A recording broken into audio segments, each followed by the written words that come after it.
Furthermore, the equation E is equal mc squared. And here's the discovery.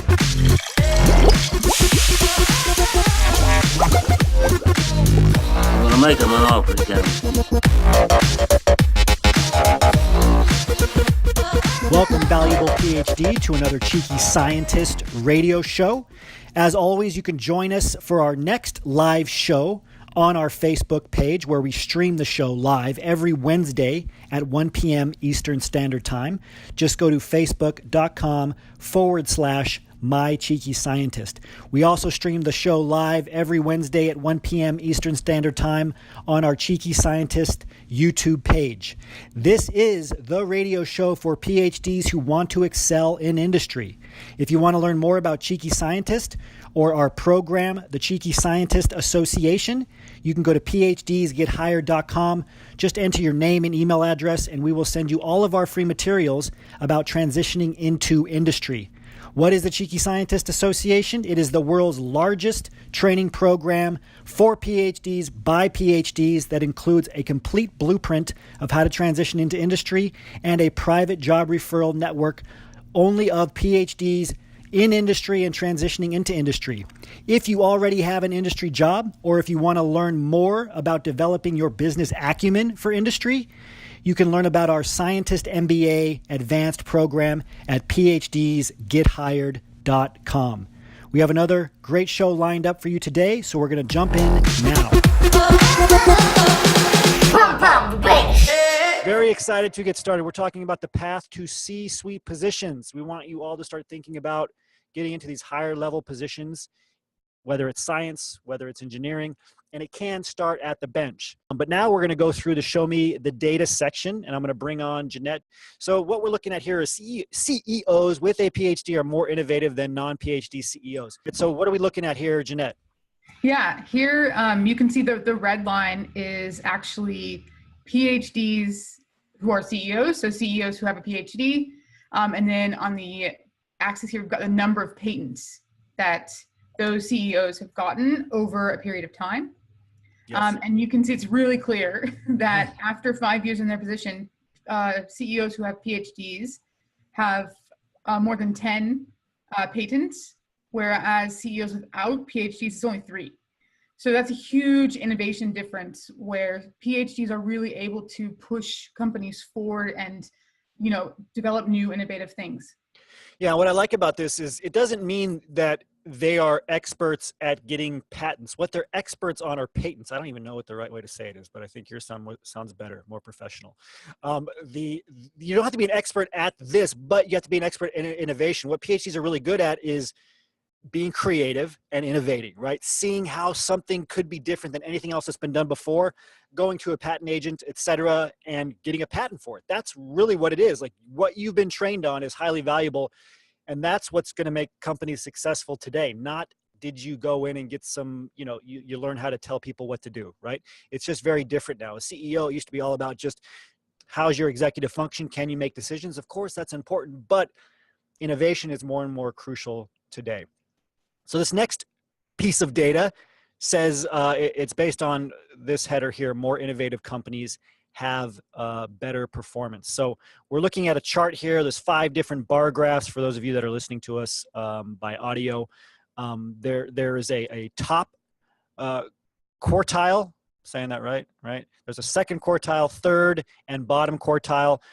What are these different quartiles, Jeanette, and what are the 8 different innovative, I guess, qualities that they're measuring?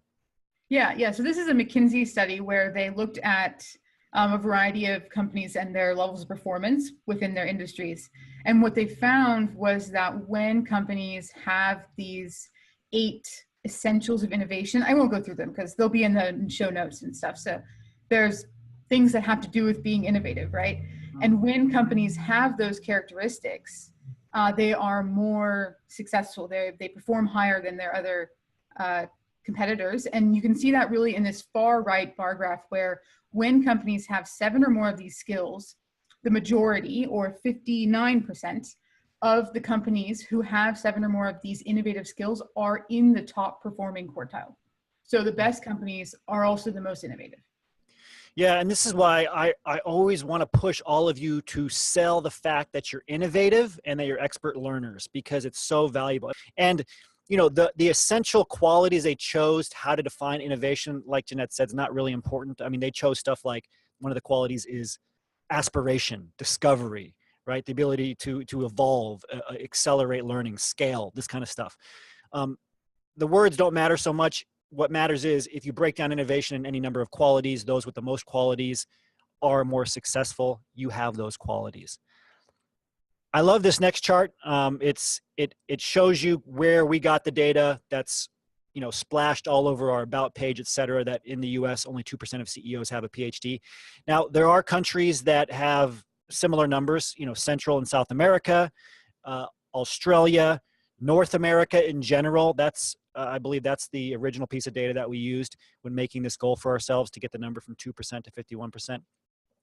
Now, Jeanette, some countries like Europe, I was surprised to see 24% of the CEOs have PhDs, China 33%, but overall the average is only 10%. So what do you think are some of the things we can learn from this, and where do you think we can go from here? Yeah, I think we can learn from this that there is a lot of room for growth, right? And that you will be unique when you set yourself on this path to sort of come into these like high level business roles where that's where you want to go, then you will be a unique, excuse me, you'll be unique in that. And so that gives you a lot of value. And we've just seen that your innovative nature as a PhD is really important. And so I think like our goal, right, is to get more PhDs into these positions, because that's where they need to be. That's how we're going to move like literally the entire world forward, right? It's a larger thing than just sort of getting them business roles. Yes. Yeah. And I think we just showed you data on why CEOs who have a PhD are more valuable. We gave you some practical examples. And here, this shows you that there's a ton of room for growth here. So we're ahead of the curve. You're ahead of the curve because you know this. There's going to be more and more PhDs put into CEO roles. It's already happening in other countries. We're going to show you some data here about China and how they've just massively ramped up innovation in their country and their budgets. And look at China, 33% have PhDs, okay? This is a factor that should not be ignored. And again, these are discussion points that you can have on your interview site visits, and it should be motivation for you. One thing we wanted to touch on here briefly is, what does the hierarchy look like in R&D? We're talking about the path to the C-suite, especially in science, in R&D, you know, even, you know, if you're a research engineer, this would apply to you too. So the title, the header here is PhDs can influence business decisions from a scientific perspective, especially as a CSO, Chief Scientific Officer. We are bringing on a Chief Scientific Officer today, Himanshu. Very excited to have him on. He's a CSO at Enzene, okay, not a small company. But Jeanette, what is the hierarchy here in general when it comes to a CEO and the people they manage, and then looking at a CSO specifically? Yeah. So this was just sort of a little breakdown to show that hierarchy, right? So you see the CEO or the president at the top, and then sitting underneath them are all of the other chief officers, right? And these include things like the chief communications officer, chief financial officer, chief marketing officer. But we also have, especially in R&D, it's essential to have your chief scientific officer, right? Because that is a huge part of the company. And so they are the ones who drive those R&D functions from a really high business perspective. And then that second little flow chart sort of breaks down a little bit what these chief scientific officers, who they would manage, and then what their role would be within the company. This is, you know, like a basic understanding of this, but I think it's really important because I remember as a PhD, I didn't even know that these things existed. Like I had no idea that there was such a thing as a CSO. And so it's really important for us to wrap our minds around this and see what paths you could potentially be taking. Yeah. And the point here is there is a path. Okay. So if you want to get up into upper management, and we want you to, I mean, everybody has their own individual goals. If it's not a good fit for you, that's fine, of course, but we want to see you climb as high as you can, because our goal here is to impact humanity. And I know as a PhD, part of that for you is you would not have worked as long as you did for low pay if part of your goal wasn't to have an impact on humanity and science and push it forward. we can do that at the highest level by getting to the highest level, which is these C-suite positions. And so if you've been going to any of the R&D Society webinars, you know that, there's a pretty classical hierarchy. Well, let's just say it starts at senior scientist and then principal scientist, and then you can get up into associate director roles, then VPs, right, which you're seeing in the second kind of flow chart here. And then from VP up into, in the R&D section, VP of R&D to the CSO role, and then the CSO up as high as CEO, other C-suite positions. You can do this. We have people that are climbing that ladder as we speak. We have associate directors at multiple companies now. So it's important to understand this path for yourself and to see yourself climbing this ladder. Thank you very much, Jeanette. It's always great to have her on. We're going to bring on our first guest next, but Jeanette, thank you. That was fun. I'm very excited to talk with Himanshu Gadgil today. Hopefully I'm saying his name right. If not, he can correct me. Himanshu completed his MS in microbiology at the University of Pune and his PhD in protein purification and biochemistry at the University of Tennessee. I love Tennessee. Health Science Center. It's very hot there right now. He has worked as a senior application scientist at Waters Corporation, a principal scientist at Amgen in Seattle, Washington, a senior vice president of Intas Biopharmaceuticals in Ahmedabad. It's pretty good, right? Himanshu, in India, and currently is a whole-time director and chief scientific officer at Enzene Biosciences. How did we get in touch with Himanshu? How are we lucky enough to have him on? Abba on our team, Abba Shalpi, knows Himanshu, was kind enough to reach out, and he was kind enough to come on. Himanshu has championed marketing and authorization of 5 biosimilars in India. If we get a chance, we'll talk a little bit about biosimilars with him. This is obviously a hot trend in R&D, not just in India, but also in Europe, and is a leading product development expert globally. So Himanshu, thank you for being on with us. Good to see you today. Yeah, good to be here. So your career has taken off. I mean, you've worked for some of the largest companies in the world, multiple countries. I just want to hear a little bit about what your transition was like. We have a lot of PhDs on who are looking to make that jump into industry. They would love to hear about how it was different than academia, how you did it, and then what helped you climb the ladder so quickly? Sure. I think the best advice I got for the transition was really from my PhD advisor, Harry Jarrett. So, while I was in his lab, last year of my PhD, are you guys able to hear me, by the way, Isaiah? Am I audible? Can, yeah. If you can speak a little bit louder, I think we'd be okay. It might be there you go. Yeah. I'll do that. Is this better? That's great. Thank you. Okay, great. So Harry, when I was in my last year doing my PhD, he said, hey, Himanshu, this is your time to ask all the questions that you need to ask, because once you finish your PhD, whether it's a postdoc or in the industry, you're going to be expected to answer the questions. So that was a great kind of advice that he had given me. And in terms of transition, I think that probably is the most important transition that somebody has to make in terms of being able to provide solutions. Of course, you have to identify problems all the time like you do anywhere else. But, when you make that transition, you have to be able to answer and provide solutions.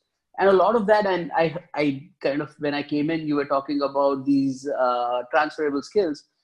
Providing solutions is not mostly, about your technical skills, but it is also about being able to find the right answer through your other skills that you have outside your technical space. No, I love that. So I just want to stop there for a second. Did everybody hear that?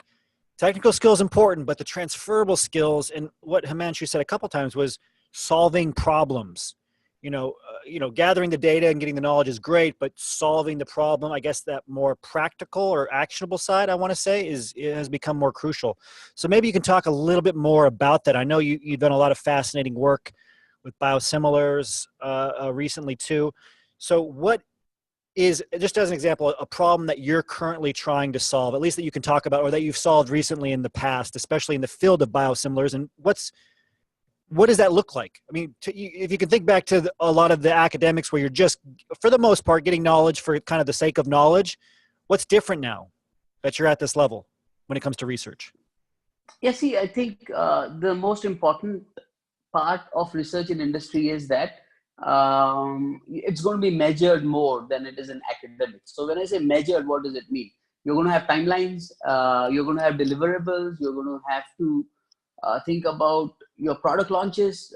So the timeline pressures probably, if I were to just point out one thing that is also different and critical for industries, your timeline pressures. Of course, when we are doing our PhD, there are timeline pressures, but that's an internal pressure. We want to finish sooner and, transition somewhere else. In an industry, there is a higher level of accountability where if you miss your timeline, there's a huge loss for the company. So, of course, I think those things are the ones that you have to manage a little differently than when you're doing a PhD. See, and I love that you're hearing this from Himanshu, who's working at the highest level, because, we've talked about, and you've seen studies, there have been studies from Dow Chemical and others asking, what's really important. I mean, that project management, understanding the piece of having to, manage budgets, timelines, deliverables, exactly what Himanshu said is crucial. And those aren't just words. Like, you have to think about things in terms of those three things: timelines, budgets, deliverables. And the more you can do that, the more you can explain it on a site visit, right? Or even during networking, the more valuable it would be too. People who are interested in an R&D career, they want to stay close to the science too, right? And I think there's this fear of going into industry, like you're going to move away from science and you're going to leave it behind and it's not going to be as noble, you're selling out, et cetera. I'm just wondering if you had any experience with this, or if you can talk about how much science you still get to do or get to see in industry. Oh, I get to do science all the time. So, in Amgen, I had around 20, 25 publications. Some of these were kind of pushing the field of, I was working on protein characterization at that time. Patents are also, very, very scientific. You have to do science in industry. I don't know why people would think that once you go to industry, you're getting away from science. In fact, in many cases, you're getting closer to science. Now, what happens? I think the difference is that your science is a little bit more guided. It is guided by what your priorities are. Your company's priorities are. Sometimes those priorities change, so you have to learn to detach from the research that you're doing and then get into a newer area and try to deliver there. So I think that there's a little bit of an uncertainty when it comes to industry as compared to academics. Yes. But the fundamental science is still there, and it has to be very, very strong. That's great. No, and I think that's important too, is that you can stay close to science. It's just you have to frame yourself. There's a different context. There's different things in play. And it can be exciting. One thing that we talk about that's very different, Himanshu, is the D in the R&D, right? So I showed some data at the beginning of all of the development-oriented R&D. It obviously is the largest part of what countries are spending on versus basic research. 80% of that's coming from industry, 3% in academia. So they get a lot of experience with the R, not as much with the D. You've developed 4 different biosimilars, right? So can you talk about what is development? What does it mean for you to have launched 4 biosimilars? What does that process look like going from the research to development, even manufacturing and bringing it to market? Yeah, sure. So if you research, to me, like fundamental research is unbound, where it can branch out wherever it has to go. Development is guided. It is guided by regulatory requirements. So when you are developing your dossiers that you submit, they have to have a certain set of data. So there are certain guidelines that you always have to follow. As I was saying earlier, there are interdependencies, a lot more interdependencies for development where, for your product development, when there's a guideline, all of those dots become very important. Whether it is your upstream dossier, your analytical method qualification, your process transfer to manufacturing, your audits for manufacturing. So all of these dots have to be connected before you can have a successful product launch, which is very, very important for development, right? You cannot just drop the ball on any of these dots because then you'll fail to launch the product. So Yes. your attention to details and, you're connecting all of these different interdependencies becomes very, very important. You talked about project management. That's where project management comes in, where you're ensuring that, you're developing all of these things on time so that your launches are not delayed and they happen in a timely manner. That's great. And, I think the more you can understand that development piece, again, the more valuable you are as a job candidate, and the more you'll likely be doing it as you climb the ladder. This is one thing I really wanted to talk to you about too, Himanshu, and I know we got a hard break here, but how has your role changed as you've climbed the ladder, right? Whether it's from a principal scientist all the way up now to CSO, what do you do more of? What do you do less of? So now it is more about managing science. So, in my current role I'm the company head. So essentially all the functions, scientific as well as non-scientific, HR, finance, they all report into me. A lot of my role right now is managing Yes. all of these different functions and making sure, you talked about budget management. So, making sure that, we are not overspending, making sure that the budgets are accurate, project timelines are met. But, fundamentally, I'm still very close to my science. So I do find time to get into the lab and, we are developing a lot of these novel things, continuous bioprocess. So I do get to spend maybe an hour, a couple of hours, maybe even every day sometimes to really look at fundamental science. So, but I think 80-85% of my time goes in managing all of the other company affairs, which are also very critical. This is great. And I know you only have a couple of minutes left. I had a couple of lightning round questions to ask you if you're up for it. Yeah, sure. All we right. can go a little longer if you want me to stay around. I mean, maybe 4-5 more minutes is fine. Oh, sure. Okay. Well, then one last question before we get to lightning round is, you have pioneered continuous manufacturing in India, and I know something that we brought up on some of our pre-show calls was batching versus continuous manufacturing. Can you talk a little bit about this? I think it'd be very interesting, especially spinning off of our topic on development, to hear about it. Yes. So when we started Enzene, it was essentially a greenfield opportunity, even for R&D. So for biosimilars, I think we started talking about biosimilars. I think one of the important purpose for biosimilars is to bring cost of treatment down, because the innovator medicines already exist, right? But they are not affordable, especially in places like India. 95-98% of the population is not able to afford these medicines.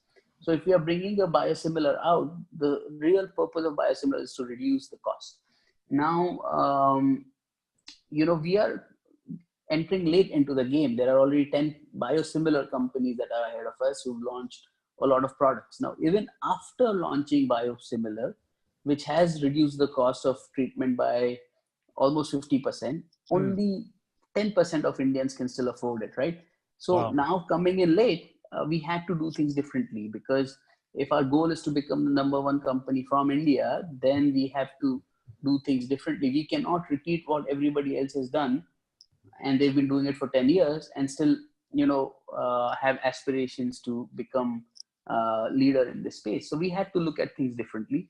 We were a little foolish when we started out, because everybody was talking about continuous, but nobody had really done it. So we thought, hey, let's do it, because there was a significant cost advantage. So productivity with continuous bioprocessing is almost 10 times more as your fed batch. That is the reason we did this. The investment, because your footprint shrinks, your investment in your manufacturing plant is a lot lower. So when we started out, we said, hey, let's do this. Of course, the technology was not there. So we had to develop it pretty much from the scratch. And the reason we succeeded is because we took people who didn't were not necessarily from process development and put them on there. We have a bioinformatics guy who's now doing automation. So what that does is it brings diversity of thought. So if you have a team that is extremely diverse, you're not conditioned. Sometimes we are very conditioned in a certain way of thinking, So somebody who's doing fed batch all of their life, they're going to think fed batch. If you ask them to do continuous, maybe they're just going to be conditioned to doing fed batch. So we structured our teams. We have a teal organization where we don't have standard hierarchies. And so we have a team that is very, very diverse. And that has allowed us to really make huge progress in this. I think we are one of the first company globally to have a fully connected continuous process for AMAP. Of course, the batch versus lot kind of considerations are still have to be addressed. So we are talking to the US FDA and making sure that, we have their blessings in a sense before we move too deep into this. But I love that. We talked, so for those of you that maybe you were on the radio show a couple of weeks ago, we showed data, and maybe we can pull this up, but we showed data that the more diverse your team is, the more innovative it is. And we're talking about the diverse of thought and background, et cetera. So like Himanshu said, if you've been doing XYZ your whole life or your career and you get moved into a new role, you can bring things to that new role because you're going to see things with fresh eyes from the outside rather than just bringing in somebody who's been doing it, their whole life. So there's an old saying that, to a hammer, the whole world's a nail, right? So I really like that idea of bringing in people with different backgrounds and putting them in different roles. That's great. Great note to end on. Quick lightning round questions. I want to get these in because they're fun. Number of countries you have been to? Oh God, I've lost the count really. Really? More than 50. More than 50? Yeah. Oh wow, you're crushing me. Current books you're reading? A current book you're reading? Autobiography of Yogi. It's a pretty cool book. Oh wow, of Yogi. Yeah. One of the worst pieces of advice you've ever received? One of the worst pieces of advice I have ever received. Gosh. All of the bad questions here are Vanessa's, the good ones are mine. I think all advice is good advice, because it kind of pulls you out of your own. I don't know if there's been really any bad advice. Generally, I don't follow advice. So to be honest with you, I mean, all advice is bad. Got it. You got to learn. You learn from what you can learn from experience. Okay, last question, more fun. What would you name your boat if you had one? What would I name my Unbound? Unbound. That is a great answer. All right, we'll end on that. Himanshu, thank you very much for coming on. We really appreciate it. What an excellent guest. Thank you. This takes us to the end of another Cheeky Scientist radio show. Thank you for tuning in, and remember to join us for our next live show, which we stream on our Facebook page as well as our YouTube page every Wednesday at 1 p.m. Eastern Standard Time. Just go to facebook.com/mycheekyscientist to watch us live, or go to our Cheeky Scientist YouTube page again every Wednesday at 1 p.m. Eastern Standard Time. If you want to learn more about Cheeky Scientist, you can go to cheekyscientist.com. As always, remember your value as a PhD and start thinking and acting like a successful industry professional.